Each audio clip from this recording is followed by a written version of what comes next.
It's the Happy Families Podcast. It's the podcast for the time-poor parent who just wants answers now. G'day and welcome to the Happy Families Podcast. My name is Dr. Justin Coulson. I'm just delighted today to welcome an esteemed guest to the podcast, Brad Wilcox, Professor of Sociology and the Director of the National Marriage Project at the University of Virginia, the Future of Freedom Fellow at the Institute for Family Studies, and a non-resident senior fellow at the American Enterprise Institute. I think that when it comes to academic credentials, this guy has them all. He studies marital quality, marital stability, and the impact of strong and stable marriages upon men, women, and children. Brad has written 6 books. He's also written for the New York Times, the Wall Street Journal, The Atlantic, National Review, as well as scientific journals such as the American Sociological Review and the Journal of Marriage and Family. He lives in Charlottesville, Virginia with his wife and family, including adopted kids, some twins. They're all in there. Brad, you and I got to know each other probably a dozen years ago at a big conference here in Australia, and it's just such a delight to have you on the Happy Families podcast today. Thanks for joining me. Wonderful to be here with you, Justin. Appreciate the work you're doing down under. So, Brad, you've just written a book called Get Married. Literally, that's it. Get Married. Why Americans, and I'm going to say Australians as well, must defy the elites, forge strong families, and save civilization. I finished the book across the weekend, and in fact, I was really, really fortunate to be able to sneak away with my wife and one of our kids. We have this tradition. When our kids turn 16, we take them on a really special holiday for 3 or 4 days. We talk to them about all the big stuff. I mean, we've had lots of conversations anyway, but this is kind of a sweet 16. Let's talk about romance and relationships and intimacy. Let's talk about finance and education and the spiritual stuff. That's what we were doing. And while I was on the flight with my wife and daughter, we got separated. I wasn't able to sit with them. I was sitting beside this other couple. I asked them where they were going and why they were heading in the same direction as me, and they told me a bit about what was going on. They were heading off for a wedding. They were going to be celebrating their friend's wedding. And during the course of the conversation, the woman that I was sitting next to told me that they were several months pregnant. And then they also said, we haven't gotten married yet. I was holding your book called Get Married. Okay. And it led to a conversation where she sort of said, what's the book about? And I said, well, it's about why you should get married. And as we talked, what was really interesting to me was I was trying not to let her eyes glaze over when I got into some statistics and talked about the policy implications of it. But she started to get a little bit bored. She started to feel like I was telling her that she had to get married because she and the guy that she was sitting beside were having a baby and they were off to a wedding. And I'm reading a book called Get Married. It all just kind of fitted there. And yet she was really resistant to the idea. My first question for you is, are people just not getting married anymore? Well, we've certainly seen a dramatic decline both in the United States and in Australia in the marriage rate, Justin. So it's come down by about 50% in Australia since 1970. And that's just kind of one indicator of what I call kind of the closing of the American heart. You can talk about the closing of the Australian heart, where fewer and fewer people are getting married. And I think it's partly about aspirations. It's less kind of central as an aspiration for folks, including your seatmate on the flight. But then, of course, too, there are folks, too, who feel like they can't find someone who'd be, a good fit for them or worthy of marriage as well. And that's more of a poor and working class challenge facing both Americans and Australians as well. So I want to come back to the why stuff a little bit later in the conversation. The one thing that I recall from discussions going back decades with people around marriage is so many people will say, it's just a piece of paper. What's your response to that? Yeah, that's a great, I think, challenge facing us. But in terms of, the data, it could not be clearer that there's really no comparison to marriage when it comes to giving people a sense of stability, meaning, direction, and happiness as well. And probably one of the big differences between cohabitation and marriage, because those, of course, the two real competitors here, is that marriage is just that much more stable. What we see in the U.S., for instance, is that folks who are having kids are about twice as likely to stay together compared to people who are cohabiting and having children. There's kind of something about that ceremony. We're social animals. We actually attach a lot of sort of either implicit or explicit importance to rituals. And if you think of just even kind of the difference between kind of cohabitation and marriage in terms of the terms of entry, Justin, I mean, imagine couples kind of moving in, that first weekend. There's no assembled, group of family and friends watching them with smiles on their faces, no music, no vows exchanged, all that's just kind of not there. It's just two people kind of doing their own thing. And by contrast, marriage is about kind of a collective ritual where people come together, family and friends, where the couple makes public vows, even often in the secular, ceremony. And that's just pretty important in kind of defining yourself, not just, as a couple, but also in the eyes of your family and friends in terms of giving your relationship a sense of solidity that's much more likely to go the distance. So that's sort of one example of the way in which marriage and cohabitation really are quite different things, even in 2024. Another angle that I hear a lot, and I do want to talk about the stats around how marriage does benefit people versus cohabitation. But just before I go there, I think of the paragon of the feminist movement and opportunity and this idea that marriage stifles life. I think of Eat, Pray, Love and Elizabeth Gilbert. And the way that she has essentially said, I wasn't happy, I wasn't feeling fulfilled, I needed opportunity, I needed to find myself. I need to do what makes me happy. This is something that seems to be a dominant narrative. I mean, your book is about why Americans must defy the elites. This feels to me like it's a really strong elite message. It comes from the major media outlets. It comes from Hollywood. It certainly comes from the voices like Elizabeth Gilbert, who are elevated because of their book and their perspective on life. What's your response to this idea that if I can just find myself, I'm going to be much better off? Yeah. So what's interesting is I talk about the soulmate myth in the book, and it's kind of this idea, and I begin that chapter with a discussion of Liz Gilbert's book, Eat, Pray, Love. And it's kind of like this sort of assumption that there's like one perfect person out there for you. There's going to be kind of like a seamless fit between you and that perfect person for you. There's going to be kind of an intense emotional connection that's going to generally engender a sense of fulfillment and happiness in your life and in your relationship. So I think this kind of like overly rosy view, overly romanticized view of relationships is obviously kind of rose-colored. It doesn't kind of acknowledge that, we grow and change and there's conflict in any relationship, that we're not perfect.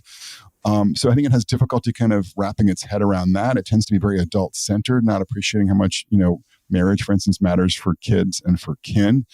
It's also linked to higher rates of, marital instability. We looked at couples in California and found that couples who kind of embrace this more romanticized view of marriage were much more likely to report that divorce might be in their future compared to couples who took what we called a family first model that included, yes, romance, but also kind of recognizing that marriage is about finances and kids and raising a family together. So that's also, I think, worth bearing in mind. And the final point that I'd make is that surprisingly, we also found that couples who embraced the more family first model, which is kind of a more institutional model, a less emotional model, were also happy in their marriages. And I think that's in part because there wasn't just kind of like this focus and expectation that there'd be kind of like this intense passion governing their relationship almost all the time. There's just kind of recognition that, yes, romance is valuable, but I'm also grateful for my, husband's role as a father or my wife's place in organizing family holidays or whatever it might be. So it's just kind of a more rich understanding of the many different kinds of goods served by marriage, and couples who had kind of this more balanced view, more realistic view about what marriage is all about were actually happier as well. So I think the paradox of marital happiness here that I talk about in that chapter is that if you're kind of directly pursuing happiness in your love relationship and in your marriage, you're less likely to get it.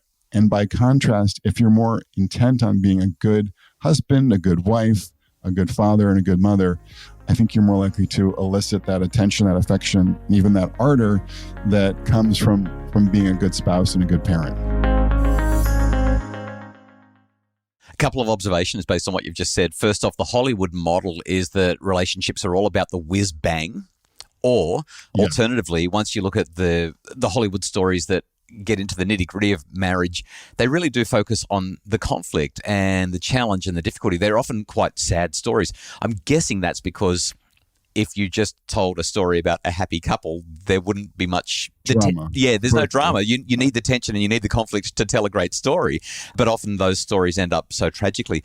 The second observation, as I'm listening to what you're saying, is that what I think I'm hearing you tell me is that so many of the interactions that I have with Kylie, my wife of 26 years now, are essentially logistics.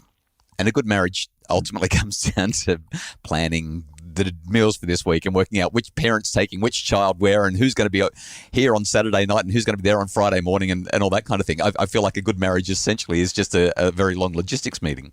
Well, and I want to be careful, right, about that perspective. And I think, one of the things that, comes out in the book is I spoke to a woman here in Virginia in her 50s, and she's got a bunch of friends who've gotten divorced. And one of the things that she said about them was that, they kind of stuck through the kids, journey. And then once the kids hit 18, they began to kind of look around and they're like, you know what, there's not much left here in my marriage. I've been so focused on the kids. My husband's kind of focused on his work or on his hobbies, and I'm out of here. So I want to be careful just to sort of stress that, yes, marriage is about more than romance. But I think neglecting that romantic and emotional connection is also a very bad idea. And so what we see in the research for this book is that couples who have a regular date night, for instance, Justin, are about 20 percentage points more likely to be happily married compared to those who are not.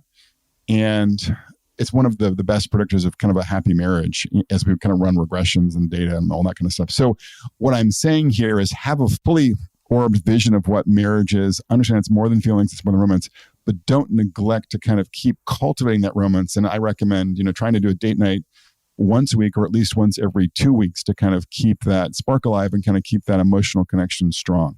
Okay, let's do a lightning round.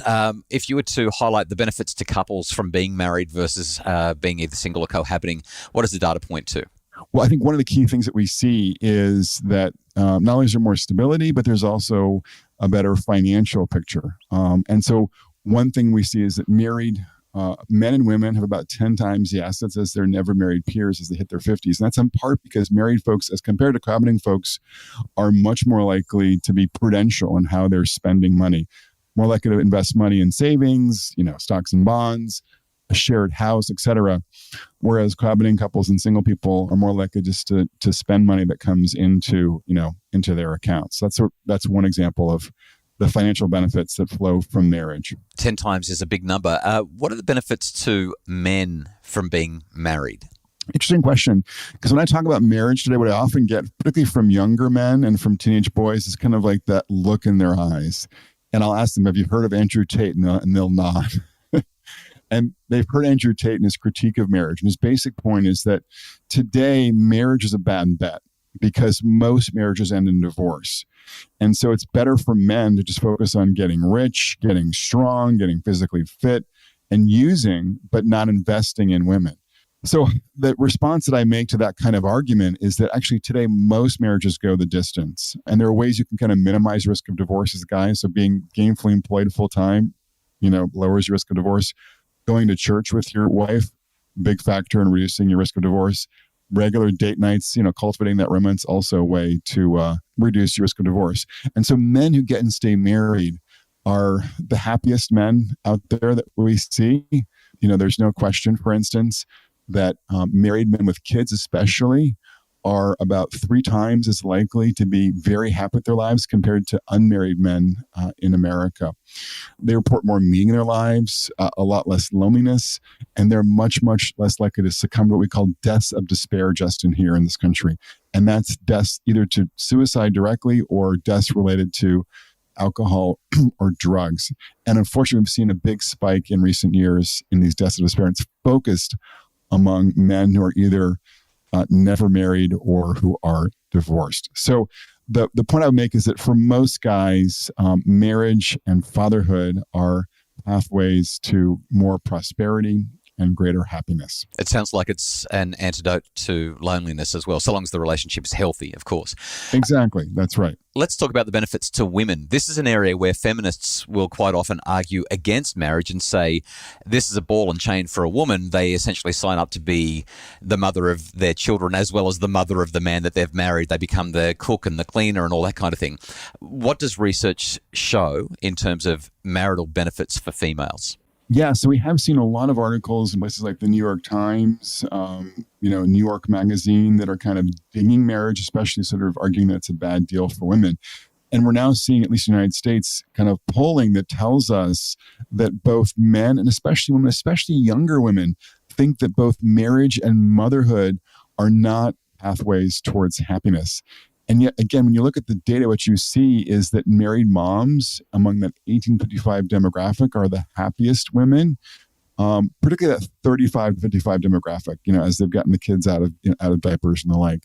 So as difficult, and as challenging and as sort of hair pulling kids can be for us, especially I think for moms, oftentimes the meaning, the sense of joy that comes from, watching a child take a first step, win the spelling bee at school, score a goal on the soccer field, attend church, with your kids, first communion, whatever it might be.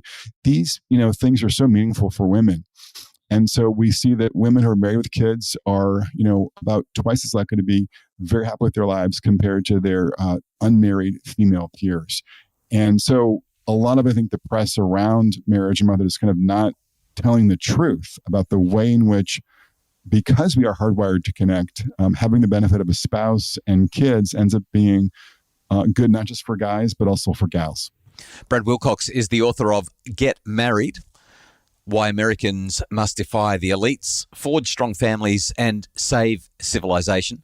Brad, it's been an absolute delight to talk with you about your provocative book, the ideas and data that you've shared there, and the insights that can help us to have stronger communities, stronger families, and higher well-being. Thanks so much for joining me on the Happy Families podcast. Thanks, Justin. Pleasure to be with you here today. The Happy Families podcast is produced by Justin Rulon from Bridge Media. Craig Bruce is our executive producer.